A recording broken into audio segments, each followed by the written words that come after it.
मत्तिया द्वारा लिखा हुआ सुसमाचार अध्याय 5। पर्वत से प्रवचन। इकट्ठा हो रही भीड़ को देख यीशु पर्वत पर चले गए और जब वह बैठ गए तो उनके शिष्य उनके पास आए। यीशु ने उन्हें शिक्षा देना प्रारंभ किया। धन्य वचन। उन्होंने कहा, धन्य है वे जो दीन आत्मा के हैं, क्योंकि स्वर्ग राज्य उन्हीं का है। धन्य है वे जो शोक करते हैं, क्योंकि उन्हें शांति दी जाएगी। धन्य है वे जो नम्र है, क्योंकि पृथ्वी उन्हीं की होगी। धन्य है वे जो धर्म के भूखे और प्यासे हैं, क्योंकि उन्हें तृप्त किया जाएगा। धन्य है वे जो कृपालु हैं, क्योंकि उन पर कृपा की जाएगी। धन्य है वे जिनके हृदय शुद्ध है, क्योंकि वे परमेश्वर को देखेंगे। धन्य है वे जो शांति कराने वाले हैं, क्योंकि वे परमेश्वर की संतान कहलाएंगे। धन्य है वे जो धर्म के कारण सताए गए हैं, क्योंकि स्वर्ग राज्य उन्हीं का है। धन्य हो तुम जब लोग तुम्हारी निंदा करें और सताए तथा तुम्हारे विषय में मेरे कारण सब प्रकार के बुरे विचार फैलाते हैं। हर्षोल्लास में आनंद मनाओ, क्योंकि तुम्हारा प्रतिफल स्वर्ग में है। उन्होंने उन भविष्यद्वक्ताओं को भी इसी रीति से सताया था जो तुमसे पहले आए हैं। नमक और प्रकाश की शिक्षा। तुम पृथ्वी के नमक हो, किंतु यदि नमक नमकीन ना रहे तो उसके खारेपन को दोबारा कैसे लौटाया जा सकेगा?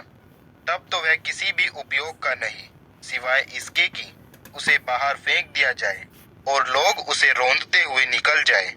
तुम संसार के लिए ज्योति हो। पहाड़ पर स्थित नगर को छिपाया नहीं जा सकता। कोई भी जलते हुए दीप को किसी बर्तन से ढककर नहीं रखता। उसे उसके निर्धारित स्थान पर रखा जाता है कि वह उस घर में उपस्थित लोगों को प्रकाश दे। लोगों के सामने अपना प्रकाश इस रीति से प्रकाशित होने दो कि वे तुम्हारे भले कामों को देख सके तथा तुम्हारे पिता की जो स्वर्ग में है महिमा करे। व्यवस्था की पूर्ति पर शिक्षा।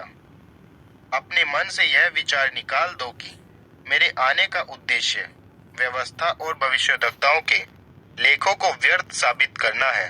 उन्हें पूरा करना ही मेरा उद्देश्य है। मैं तुम पर एक सच प्रकट कर रहा हूँ। जब तक आकाश और पृथ्वी अस्तित्व में है, पवित्र शास्त्र का एक भी बिंदु या मात्रा गुम ना होगी, जब तक सब कुछ नष्ट ना हो जाए। इसलिए जो कोई इनमें से छोटी सी छोटी आज्ञा को तोड़ता तथा अन्यों को यही करने की शिक्षा देता है, स्वर्ग राज्य में सबसे छोटा घोषित किया जाएगा। इसके विपरीत जो कोई इन आदेशों का पालन करता और इनकी शिक्षा देता है, स्वर्ग राज्य में विशिष्ट घोषित किया जाएगा। मैं तुम्हें इस सच्चाई से भी परिचित करा दूं, यदि परमेश्वर के प्रति तुम्हारी धार्मिकता शास्त्रियों और फरीसियों की धार्मिकता से बढ़कर ना हो तो तुम किसी भी रीति से स्वर्ग राज्य में प्रवेश ना कर सकोगे। क्रोध पर शिक्षा। यह तो तुम सुन ही चुके हो कि पूर्वजों को यह आज्ञा दी गई थी, हत्या मत करो, और जो कोई हत्या करता है वह न्यायालय के प्रति उत्तरदायी होगा।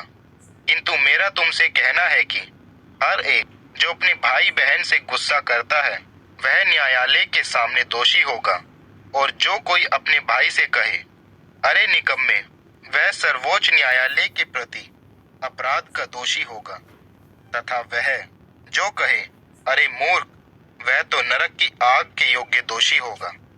इसलिए यदि तुम वेदी पर अपनी भेंट चढ़ाने जा रहे हो और वहां तुम्हें यह याद आए कि तुम्हारे भाई के मन में तुम्हारे प्रति विरोध है, अपनी भेंट वेदी के पास ही छोड़ दो और जाकर सबसे पहले अपने भाई से मेल मिलाप करो और तब लौटकर अपनी भेंट चढ़ाओ। न्यायालय जाते हुए मार्ग में ही अपने दुश्मन से मित्रता का संबंध फिर से बना लो कि तुम्हारा दुश्मन तुम्हें न्यायाधीश के हाथ में ना सौंपे और न्यायाधीश अधिकारी के और अधिकारी तुम्हें बंदी गृह में डाल दे। मैं तुम्हें इस सच से परिचित कराना चाहता हूँ कि जब तक तुम एक एक पैसा लौटा ना दो, बंदी गृह से छूट ना पाओगे। कामुकता के विषय में शिक्षा। यह तो तुम सुन ही चुके हो कि यह कहा गया था, व्यभिचार मत करो। किंतु मेरा तुमसे कहना है कि हर एक जो किसी स्त्री को कामुक दृष्टि से मात्र देख लेता है, वह अपने मन में उसके साथ व्यभिचार कर चुका। यदि तुम्हारी दाईं आंख तुम्हारे लड़खड़ाने का कारण बनती है तो उसे निकाल फेंको। तुम्हारे सारे शरीर को नरक में झोंक दिया जाए, इससे तो उत्तम यह है कि तुम्हारे शरीर का एक ही अंग नाश हो। यदि तुम्हारा दायां हाथ तुम्हें विनाश के गड्ढे में गिराने के लिए उत्तरदायी है तो उसे काट कर फेंक दो। तुम्हारे सारे शरीर को नरक में झोंक दिया जाए, इससे तो उत्तम है कि तुम्हारे शरीर का एक ही अंग नाश हो। तलाक के विषय में शिक्षा। यह कहा गया था, कोई भी जो अपनी पत्नी से तलाक चाहे वह उसे अलग होने का प्रमाण पत्र दे। किंतु मेरा तुमसे कहना है कि हर एक जो वैवाहिक व्यभिचार के अलावा किसी अन्य कारण से अपनी पत्नी से तलाक लेता है, वह अपनी पत्नी को व्यभिचार की ओर ढकेलता है, और जो कोई उस त्यागी हुई से विवाह करता है व्यभिचार करता है। शपथ लेने के विषय में शिक्षा। तुम्हें मालूम होगा कि पूर्वजों से कहा गया था, झूठी शपथ मत लो, परंतु प्रभु से की गई शपथ को पूरा करो। किंतु मेरा तुमसे कहना है कि शपथ ही न लो, ना तो स्वर्ग की, क्योंकि वह परमेश्वर का सिंहासन है, ना पृथ्वी की, क्योंकि वह उनके चरणों की चौकी है, ना यरूशलेम की, क्योंकि वह राज अधिराज का नगर है, और ना ही अपने सिर की, क्योंकि तुम एक भी बाल ना तो काला करने में सामर्थ हो और ना ही सफेद करने में। परंतु तुम्हारी बातों में हाँ का मतलब हाँ और ना का ना हो। जो कुछ इनके अतिरिक्त है वह उस दुष्ट द्वारा प्रेरित है। बदला लेने के विषय में शिक्षा। तुम्हें यह तो मालूम है कि यह कहा गया था, आंख के लिए आंख तथा दांत के लिए दांत। किंतु मेरा तुमसे कहना है कि बुरे व्यक्ति का सामना ही न करो। इसके विपरीत जो कोई तुम्हारे दाएं गाल पर थप्पड़ मारे, दूसरा गाल भी उसकी ओर कर दो। यदि कोई तुम्हें न्यायालय में घसीटकर तुम्हारा कुर्ता लेना चाहे तो उसे अपनी चादर भी दे दो। जो कोई तुम्हें 1 किलोमीटर चलने के लिए मजबूर करे, उसके साथ 2 किलोमीटर चले जाओ। उसे जो तुमसे कुछ मांगे दे दो, और जो तुमसे उधार लेना चाहे उससे अपना मुख ना छिपाओ। शत्रुओं से प्रेम करने की शिक्षा। तुम्हें यह तो मालूम है कि यह कहा गया था, अपने पड़ोसी से प्रेम करो और अपने शत्रु से घृणा।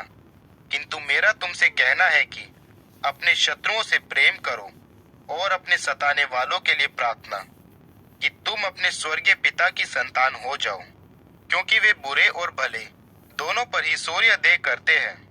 इसी प्रकार वे धर्मी तथा अधर्मी दोनों पर ही वर्षा होने देते हैं। यदि तुम प्रेम मात्र उन्हीं से करते हो जो तुमसे प्रेम करते हैं, तो तुम किस प्रतिफल के अधिकारी हो? क्या चुंगी लेने वाले भी यही नहीं करते? यदि तुम मात्र अपने बंधुओं का ही नमस्कार करते हो तो तुम अन्यों से अतिरिक्त ऐसा कौन सा सराहनीय काम कर रहे हो? क्या गैर यहूदी भी ऐसा ही नहीं करते? इसलिए जरूरी है कि तुम सिद्ध बनो जैसे तुम्हारे स्वर्गीय पिता सिद्ध हैं।